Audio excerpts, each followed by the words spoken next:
ಆಳುವ ಸರ್ಕಾರಗಳೇ ಸರ್ವ ಜನಾಂಗದ ಶಾಂತಿಯ ತೋಟವನ್ನು ನಾಶಪಡಿಸುತ್ತಿವೆ. ನಾವು ಇನ್ನು ಕಿಡಿಗೇಡಿ ಸಂಘಟನೆಗಳೇ ಇಂತಹ ಕೆಲಸಗಳನ್ನು ಮಾಡುತ್ತಿವೆ ಎಂಬ ಭ್ರಮೆಯಲ್ಲಿ ಇದ್ದೇವೆ ಎಂದು ಹೈಕೋರ್ಟ್ ವಕೀಲ ಅನಂತ್ ನಾಯಕ್ ಹೇಳಿದರು. ಕುಶಾಲನಗರ ಬಡಾವಣೆಯಲ್ಲಿನ ಡಾಕ್ಟರ್ ಬಿಆರ್ ಅಂಬೇಡ್ಕರ್ ಗ್ರಂಥಾಲಯ ಭೀಮಾ ಮಂದಿರದಲ್ಲಿ ಬಾಬಾ ಸಾಹೇಬ್ ಡಾಕ್ಟರ್ ಬಿಆರ್ ಅಂಬೇಡ್ಕರ್ ಅವರ ಸ್ಮರಣಾ ದಿನದ ಅಂಗವಾಗಿ ಮಾನವ ಬಂಧುತ್ವ ವೇದಿಕೆ ತಾಲೂಕು ಘಟಕದ ವತಿಯಿಂದ ಆಯೋಜಿಸಿದ ಸಂವಿಧಾನ ಜಾಗೃತಿ ವಿಚಾರಗೋಷ್ಠಿಯಲ್ಲಿ ಸಂವಿಧಾನ ಸಂರಕ್ಷಣೆಯಲ್ಲಿ ಅಹಿಂದ ವರ್ಗಗಳ ಐಕ್ಯತೆಯ ಪಾತ್ರ ಎಂಬ ವಿಷಯದ ಕುರಿತು ಅವರು ಸುದೀರ್ಘವಾಗಿ ಮಾತನಾಡಿದರು. ದೇಶದ ಅಭಿವೃದ್ಧಿಯ ಕುಂಠಿತತೆಗೆ ಪಾಕಿಸ್ತಾನ, ಬಾಂಗ್ಲಾದೇಶ, ಚೀನಾ, ಅಮೆರಿಕ ಹಾಗೂ ಮುಸ್ಲಿಮರ ಮೇಲೆ ಆರೋಪ ಹೊರಿಸಿ ಪಲಾಯನವಾದ ಮಾಡುತ್ತಾ ಜನರ ಗಮನವನ್ನು ಬೇರೆಡೆಗೆ ತಿರುಗಿಸಲಾಗುತ್ತಿದೆ. ಧರ್ಮದ ದ್ವೇಷದಿಂದ ಜನರನ್ನು ವಿಭಜಿಸಿ ಅಧಿಕಾರ ಹಿಡಿಯಲಾಗುತ್ತಿದೆ ಎಂದು ಅವರು ಹೇಳಿದರು. ಕೆಲವು ವ್ಯಕ್ತಿಗಳಿಗೆ ಮಾತ್ರ ಅಧಿಕಾರ ಮತ್ತು ಆಸ್ತಿಯನ್ನು ನೀಡಲಾಗಿದೆ. ಸಂವಿಧಾನವನ್ನು ರಕ್ಷಿಸುವುದು ಅಹಿಂದ ವರ್ಗಗಳ ಜವಾಬ್ದಾರಿಯಾಗಿದೆ. ಕಲಾವಿದರು, ಸಾಹಿತಿಗಳು, ಸಂಘಟಕರು, ವಿಚಾರವಾದಿಗಳು, ಕಾರ್ಮಿಕರು, ಮಹಿಳೆಯರು ಹಾಗೂ ಶೋಷಿತರು ಒಂದಾಗಬೇಕೆಂದು ಅವರು ಕರೆ ನೀಡಿದರು. ಅಹಿಂದ ವರ್ಗಗಳು ಒಟ್ಟಾಗಿ ನಿಂತಾಗ ಮಾತ್ರ ಸಂವಿಧಾನಾತ್ಮಕ ಮೌಲ್ಯಗಳನ್ನು ರಕ್ಷಿಸಲು ಸಾಧ್ಯವಾಗುತ್ತದೆ ಎಂದು ಅವರು ಅಭಿಪ್ರಾಯಪಟ್ಟರು. ಡಾಕ್ಟರ್ ಬಿಆರ್ ಅಂಬೇಡ್ಕರ್ ಅವರು ರೂಪಿಸಿದ ಸಂವಿಧಾನವು ದುರ್ಬಲ ವರ್ಗಗಳಿಗೆ ಶಕ್ತಿ ನೀಡುವ ಸಾಧನವಾಗಿದ್ದು ಅದನ್ನು ಅರಿತುಕೊಳ್ಳುವ ಜಾಗೃತಿ ಸಮಾಜದಲ್ಲಿ ಹೆಚ್ಚಾಗಬೇಕಿದೆ ಎಂದರು. ಇತ್ತೀಚಿನ ದಿನಗಳಲ್ಲಿ ಸಂವಿಧಾನದ ಮೂಲಭೂತ ತತ್ವಗಳ ಮೇಲೆ ಎದುರಾಗುತ್ತಿರುವ ಸವಾಲುಗಳ ಕುರಿತು ಎಚ್ಚರಿಕೆ ನೀಡಿದ ಅನಂತ್ ನಾಯಕ್, ಅಹಿಂದ ವರ್ಗಗಳ ಐಕ್ಯತೆ ಕೇವಲ ರಾಜಕೀಯ ಮಟ್ಟಕ್ಕೆ ಸೀಮಿತವಾಗದೆ ಸಾಮಾಜಿಕ, ಸಾಂಸ್ಕೃತಿಕ ಹಾಗೂ ಚಳುವಳಿ ಮಟ್ಟದಲ್ಲೂ ಗಟ್ಟಿಯಾಗಬೇಕೆಂದು ಹೇಳಿದರು. ಸಂವಿಧಾನ ರಕ್ಷಣೆ ಎಂದರೆ ಕೇವಲ ಕಾನೂನು ಹೋರಾಟವಲ್ಲ, ಅದು ಪ್ರತಿಯೊಬ್ಬ ನಾಗರಿಕನ ನಿತ್ಯದ ಹೊಣೆಗಾರಿಕೆಯಾಗಿದೆ ಎಂದು ಅವರು ಹೇಳಿದರು. ಶಿಕ್ಷಣ, ಸಂಘಟನೆ ಮತ್ತು ಜಾಗೃತಿಯ ಮೂಲಕವೇ ಅಹಿಂದ ವರ್ಗಗಳು ತಮ್ಮ ಹಕ್ಕುಗಳನ್ನು ಕಾಯ್ದುಕೊಂಡು ಪ್ರಜಾಪ್ರಭುತ್ವವನ್ನು ಬಲಪಡಿಸಬಹುದು ಎಂದರು.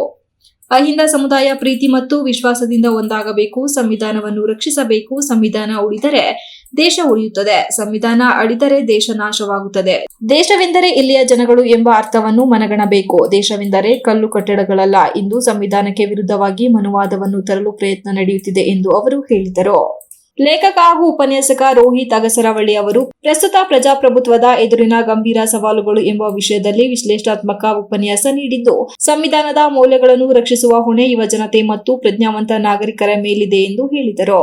ರಂಗಕರ್ಮಿ ರಕ್ಷಿದಿ ಪ್ರಸಾದ್ ಕಾರ್ಯಕ್ರಮವನ್ನು ಉದ್ಘಾಟಿಸಿ ಕನ್ನಡ ಸಾಹಿತ್ಯದಲ್ಲಿ ಬಹುತ್ವದ ಪರಂಪರೆ ವಿಷಯವಾಗಿ ಮಾತನಾಡಿ, ಕನ್ನಡ ಸಾಹಿತ್ಯವು ಏಕಮುಖವಾಗಿಲ್ಲದೆ ಬಹುತ್ವದ ಪರಂಪರೆಯನ್ನು ಒಳಗೊಂಡ ಸಮೃದ್ಧ ಸಾಹಿತ್ಯ ಪರಂಪರೆಯಾಗಿದೆ ಎಂದು ಹೇಳಿದರು.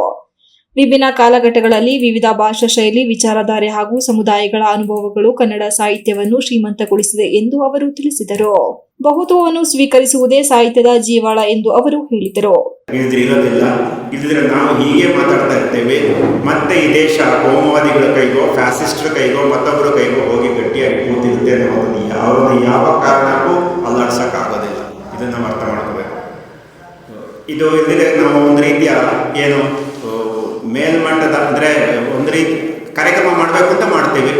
ಆ ಜನಗಳು ಯಾವಾಗಲೂ ಇಲ್ಲಿ ಬಂದವರೇ ಬರ್ತಾರೆ. ಈಗ ನಾವಿಲ್ಲಿ ಇಷ್ಟು ಜನ ಸೇರಿದೀವಲ್ಲ, ಇದು ಎಲ್ಲ ಸಭೆಗಳು ನಾವೇ ಇರೋದಿಲ್ಲ. ನನಗೆ ಪ್ರತಿಯೊಬ್ಬರು ಇಲ್ಲಿ ನೀವು ಪರಿಚಿತರೆ. ಹೊರಗಿಂದ ಬಂದ ಒಂದು 10 ಜನ ಬಿಟ್ಟರೆ ಬಾಕಿ ಎಲ್ಲ ನಾವು ಇದೇ ಊರಿನವರಿಗೆ ನಾವೇ ಇದ್ದೀವಿ. ಇದು ಹೀಗಾಗಬಾರ್ದು.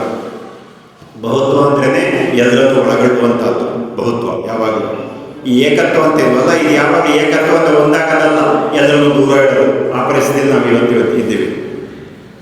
ಕನ್ನಡ ಸಾಹಿತ್ಯದಲ್ಲಿ ಬಹುತ್ವದ ಮೇಲೆ ಮಾತಾಡೋದು ಮಾಡಬೇಕು ಅಂತಂದು ಹೇಳ್ತಾ, ಈ ನಿಟ್ಟಿನಲ್ಲಿ ಇವತ್ತು ಒಂದು ಅರ್ಥಪೂರ್ಣವಾದಂತಹ ಒಂದು ವಿಚಾರ ಸಂಕಿರಣದಲ್ಲಿ ನಾವೆಲ್ಲರೂ ಕೂಡ ಭಾಗಿಯಾಗಿದ್ದೀವಿ ಅಂತಂದೇಳಿ ಭಾವಿಸ್ತೇನೆ. ಈ ವಿಚಾರವನ್ನು ಮುಂದೆ ತಗೊಂಡೋಗಿ ಆ ಮುಖಾಂತರ ಈ ಸಮಾಜಕ್ಕೆ ನಮ್ಮ ಕೊಡುಗೆಯನ್ನು ಕೊಡೋಣ ಅಂತಂದು ಹೇಳ್ತಾ, ಮಾನವ ಬಂಧುತ್ವ ವೇದಿಕೆ ಯಾವತ್ತೂ ನಿಮ್ಮ ಜೊತೆಗಿದೆ. ಈ ಸಂಘಟನೆಯ ಸೇನಾನಿಗಳು ನೀವಾಗಬೇಕು. ನಿಮ್ಮ ಜೊತೆಗೆ ನಾವು, ನಮ್ಮ ಜೊತೆಗೆ ನೀವಿರೋದ್ರ ಮುಖಾಂತರ ಒಂದು ಸೌಹಾರ್ದತೆಯ ಭಾರತವನ್ನು ಹುಟ್ಟಿಸ್ಕೊಳ್ಳೋಕ್ಕೆ ಕೆಲಸ ಮಾಡೋಣ ಅಂತಂದು ಹೇಳ್ತಾ ನಾನು ಮಾತನ್ನು ಮುಗಿಸ್ತೇನೆ. ಧನ್ಯವಾದ. ಕೌಂಟರ್ ರೆವಲ್ಯೂಷನ್ ಅಂತ ಬುದ್ಧ ಮತ್ತು ನಂತರದ ಕಾಲಘಟ್ಟದಲ್ಲಿ ಯಾವ ರೆವಲ್ಯೂಷನ್ ಕ್ರಾಂತಿ ಆಗಿತ್ತು, ಸಾಮಾಜಿಕ ಕ್ರಾಂತಿ, ಅದು ಕೌಂಟರ್ ರೆವಲ್ಯೂಷನ್ ಆಗಿ ಪ್ರತಿಕ್ರಾಂತಿಯಾಗಿ ಅದೆಲ್ಲ ಮತ್ತೆ ಯಥಾಸ್ಥಿತಿಗೆ ಬಂದು ವರ್ಣಗಳು ಹುಟ್ಟುಕೊಂಡು ವರ್ಣಗಳು ಜಾತಿಗಳಾಗಿ, ಜಾತಿಗಳಲ್ಲಿ ಮೇಲುಕೀಳುಗಳಾಗಿ, ಶಿಕ್ಷಣವನ್ನು ಮತ್ತು ಸಮಾನತೆಯನ್ನು, ದುಡಿಯುವ ಅವಕಾಶವನ್ನು ಎಲ್ಲವನ್ನೂ ಶೂದ್ರ ವರ್ಗದಿಂದ ಕಿತ್ತುಕೊಂಡು ಒಂದು ವರ್ಗ ತಾನು ಹೊಟ್ಟೆ ತುಂಬಿಸಿಕೊಳ್ಳುವ ಒಂದು ಸ್ಥಿತಿಗೆ ಬಂದದನ್ನು ತಮ್ಮ ಎಲ್ಲ ಕೃತಿಗಳನ್ನು ಪ್ರತಿಪಾದನೆ ಮಾಡಿ ಇದಕ್ಕೆ ಪರಿಹಾರವೇ ಇಲ್ಲ, ಇದು ಇರ್ರಿಪೇರಬಲ್ ಸಂಸ್ಥೆ, ಇದು ಇನ್ಸ್ಟಿಟ್ಯೂಷನ್ ಇದು. ಹಾಗಾಗಿ ನಾನು ಬುದ್ಧದ ಎಲ್ಲದಕ್ಕೂ ಏನು ಮಾಡ್ತಾರೆ ಕಾರ್ಯಕ್ರಮದ ಪ್ರಾಸ್ತಾವಿಕ ನುಡಿಯನ್ನು ಜಿಲ್ಲಾ ಮುಖಂಡ ಜೈ.ಬಿ. ಮಂಜು ಮಾಡಿದರು. ಈ ಸಂದರ್ಭ ಕರಾವಳಿ ವಿಭಾಗೀಯ ಸಂಚಾಲಕ ಹಾಗೂ ಪತ್ರಕರ್ತ ಕೆ.ಎಸ್. ಸತೀಶ್ ಕುಮಾರ್, ಜಿಲ್ಲಾ ಸಂಚಾಲಕ ರಂಗಸ್ವಾಮಿ, ಜಾಮಿಯಾ ಮಸೀದಿ ಉಪಾಧ್ಯಕ್ಷ ಅಸ್ಲಂ ಪಾಷಾ, ಬದ್ರಿಯಾ ಮಸೀದಿ ಮಾಜಿ ಅಧ್ಯಕ್ಷ ಆದಂ ಆಜಿ, ಪತ್ರಕರ್ತ ಮಲ್ನಾಡ್ ಮೆಹಬೂಬ್, ತಾಲೂಕು ಸಂಚಾಲಕ ಕಾಡಪ್ಪ ಸೇರಿದಂತೆ ಮಾನವ ಬಂಧುತ್ವ ವೇದಿಕೆಯ ಹಲವು ಪದಾಧಿಕಾರಿಗಳು ಉಪಸ್ಥಿತರಿದ್ದರು. MB Umesh, TV 46 news Kannada, Sakleshpur. You are watching TV 46 News Kannada.